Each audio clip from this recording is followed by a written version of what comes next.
7월 25일 청년부 온라인 예배 시작!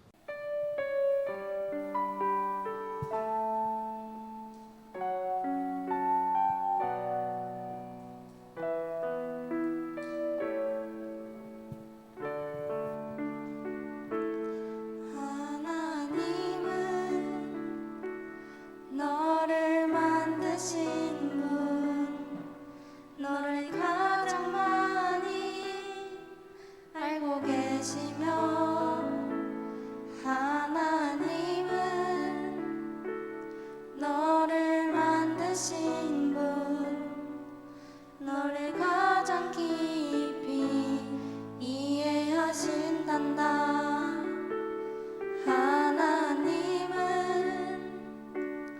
너를 지키시는 분, 너를 절대 포기하지 않으며, 하나님은 너를 지키시는 분, 너를 쉬지 않고 지켜보신단다. 그의 생각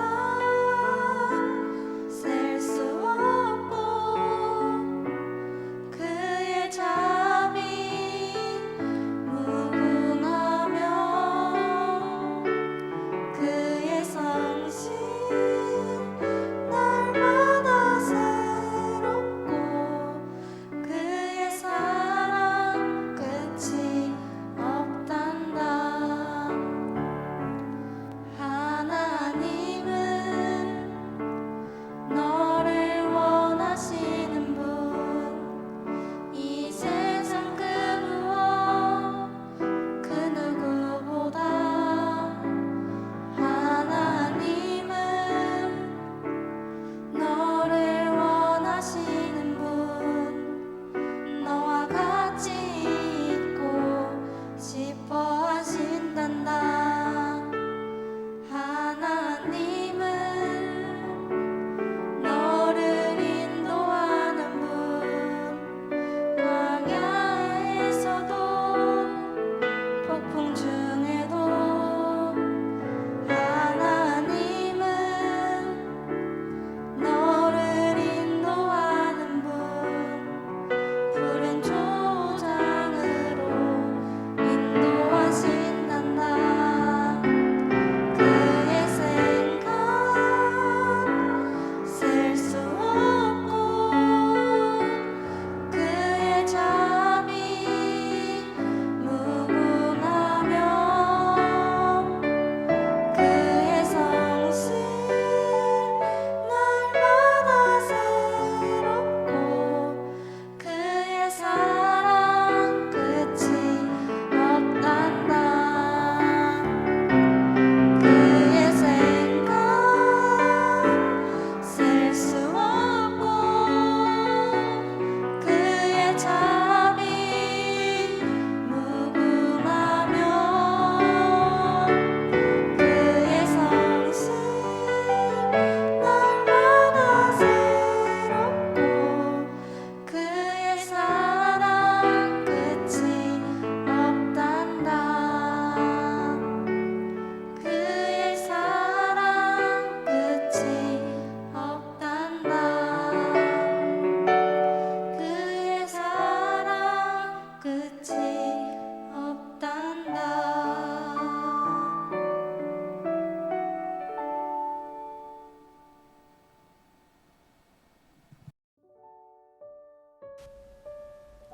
사랑이 많으신 하나님 감사합니다. 코로나 거리두기 4단계로 인해 주님의 성전에서 함께 예배를 드릴 수 없는 상황이지만 각자의 자리에서라도 온라인으로 예배를 드릴 수 있도록 인도하여 주셔서 감사드립니다. 하루빨리 코로나 바이러스가 종식되어 한 자리에 모여 마스크를 벗고 같이 찬양하고 기도하며 예배드릴 수 있는 날이 속히 오기를 소망합니다. 오늘 듣는 말씀을 마음에 새기며 새로 시작하는 한 주간도 주님의 은혜 속에 살게 하여 주시고 언제나 우리 드림교회 청년부와 함께하여 주시옵소서. 이 시간 말씀 전해주실 전도사님께도 함께하여 주시고 사랑이 많으신 예수님의 이름으로 기도드립니다. 아멘.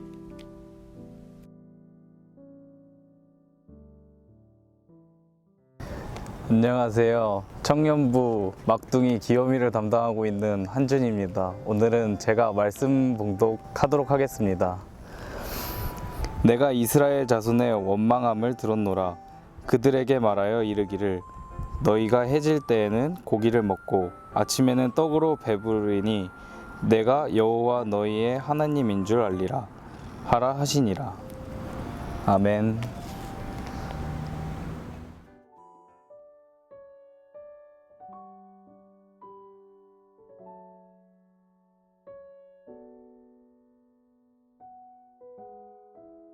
말씀이신 하나님, 오늘도 우리에게 말씀하여 주시고 우리에게 들을 귀를 허락하여 주시옵소서. 예수님의 이름으로 기도드렸습니다. 아멘. 믿음으로 초대라는 제목으로 우리 말씀을 나누도록 하겠습니다. 기독교 신학의 한 획을 그었던 어거스틴이라고 있습니다. 이 사람은 하나님을 모르던 그 시절을 회상하면서 고백록이라는 책을 집필하였습니다. 그곳에서 어거스틴은 이런 고백을 합니다. 점점 나도 모르게 당신에게 가까이 가고 있었습니다. 우리는 보통 믿는다, 나는 믿습니다 라는 표현을 자주 사용을 합니다.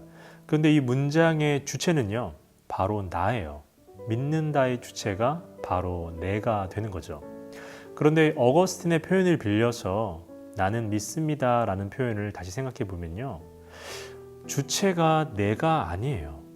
어거스틴의 표현대로 보면 그 믿음의 주체는 자기가 아니죠. 그래서 나도 모르게 라는 표현을 쓰죠. 그러니 나도 모르게 하나님의 이끌림을 받고 있다라는 표현을 사용하고 있는 거죠. 우리가 신앙적으로 하나님을 믿습니다 라는 표현 속에는 내 의지도 담겨 있는 것이긴 한데, 그렇다면 이 의지가 전적으로 우리의 선택으로 인해 결정이 된 것일까요? 어렸을 적부터 하나님을 믿어왔던 사람들은요, 한 번도 보지 못한 하나님을 믿는다는 것이 그렇게 놀라운 일은 아닐 수도 있습니다. 그렇게 놀랍게 느껴지지 않을 수도 있다는 거죠. 너무 자연스러웠으니까요.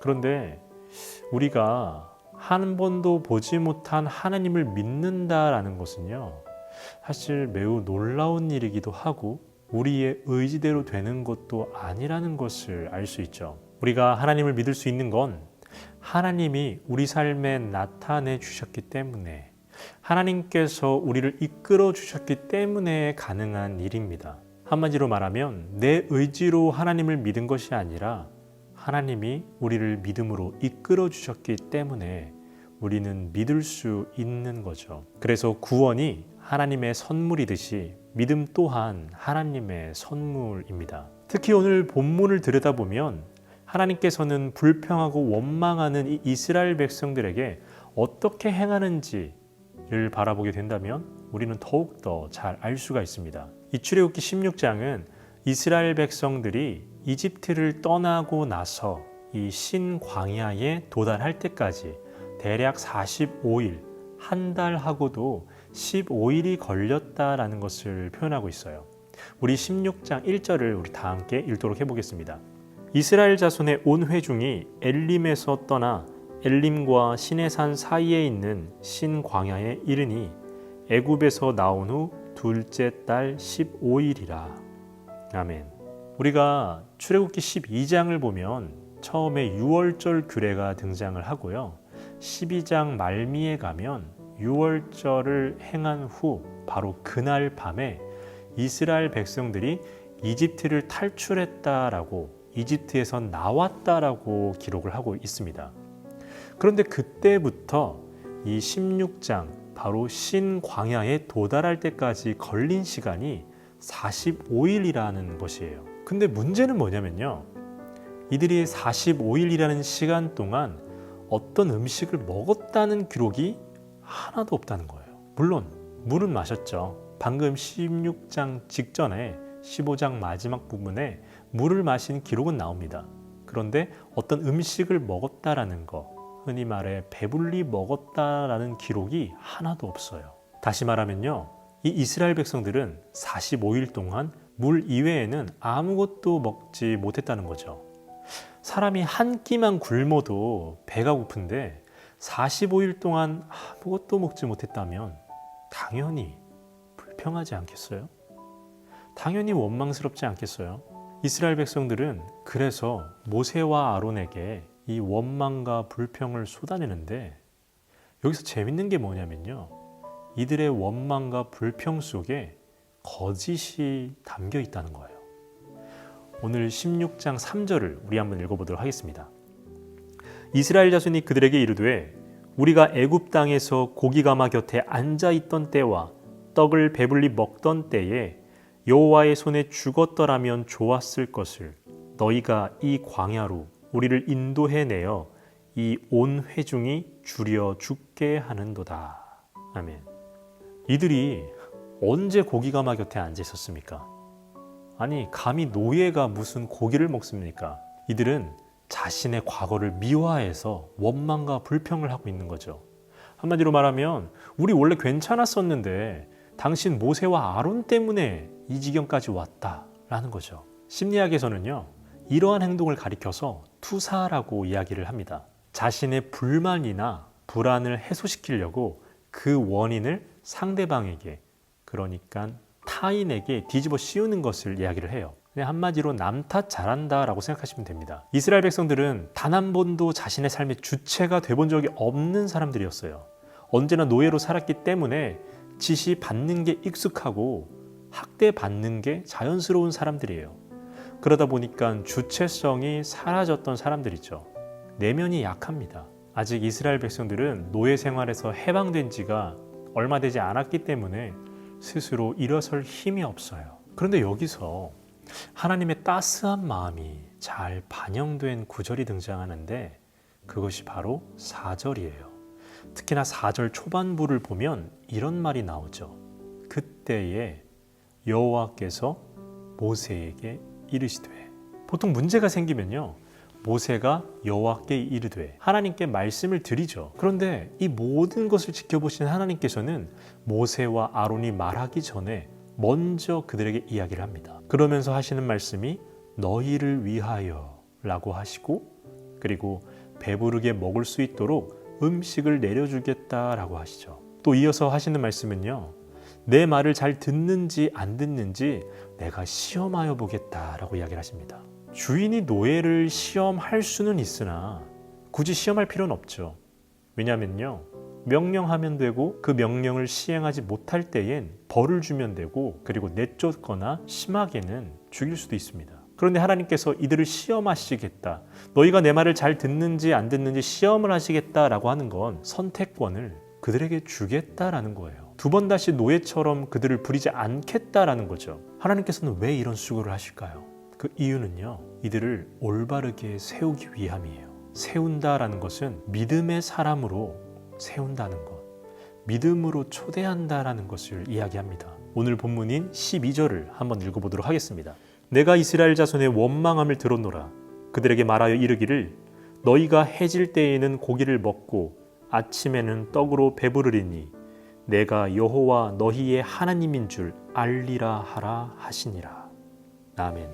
하나님께서는 그들의 원망함을 들었다라고 이야기를 하시죠. 그럼에도 그들에게 이런 믿음이 없는 것들아 라고 책망하지 않으셨어요. 오히려 그들을 배부르게 먹게 해주겠다라고 하셨습니다. 그러면서 마지막에 하시는 말씀은 내가 너희의 하나님인 줄 알게 하리라 하시겠다라고 하셨죠. 이 모든 행위는요, 내가 너희의 하나님이다, 너희는 나를 믿어도 좋다라는 거예요. 또 다르게 표현하면 이스라엘 사람들, 이스라엘 백성들에게 믿음을 더하여 주시기 위해서, 그들의 마음에 믿음을 불러일으키기 위해서 하나님은 그들을 믿음으로 천천히 초대하고 있다라는 겁니다. 하나님께서는요, 이스라엘 백성에게만 그렇게 하시는 것이 아니라 오늘 우리에게도 동일하게 말씀하고 계시죠. 믿음이 부족하다는 사람들에게 채찍을 휘두르며 강하게 그들을 이끌지 않으십니다. 그들이 천천히 받아들일 수 있도록 그들의 페이스에 맞추어서,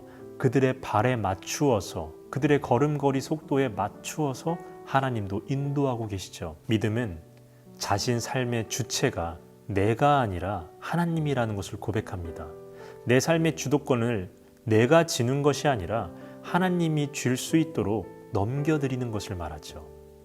다만 하나님께서는 그것을 강제로 빼앗지 않으시고 넘겨주실 때까지 기다리고 계신다는 거죠. 주도권을 넘겨드린다는 건 하나님께서 나를 책임지신다는 것을 믿는다는 우리의 고백입니다. 그러므로 이 사실을 믿으시며 한 주간도 하나님의 믿음으로 초대에 응하시는 하나님의 청년들이 되시길 주님의 이름으로 축복합니다.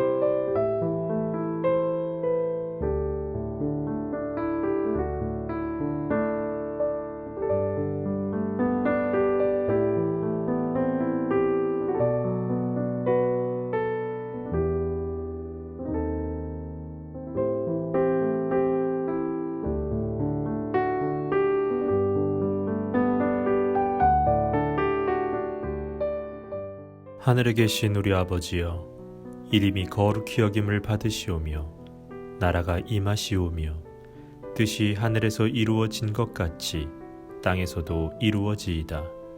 오늘 우리에게 일용할 양식을 주시옵고 우리가 우리에게 죄 지은 자를 사하여 준 것 같이 우리 죄를 사하여 주시옵고 우리를 시험에 들게 하지 마시옵고 다만 악에서 구하시옵소서.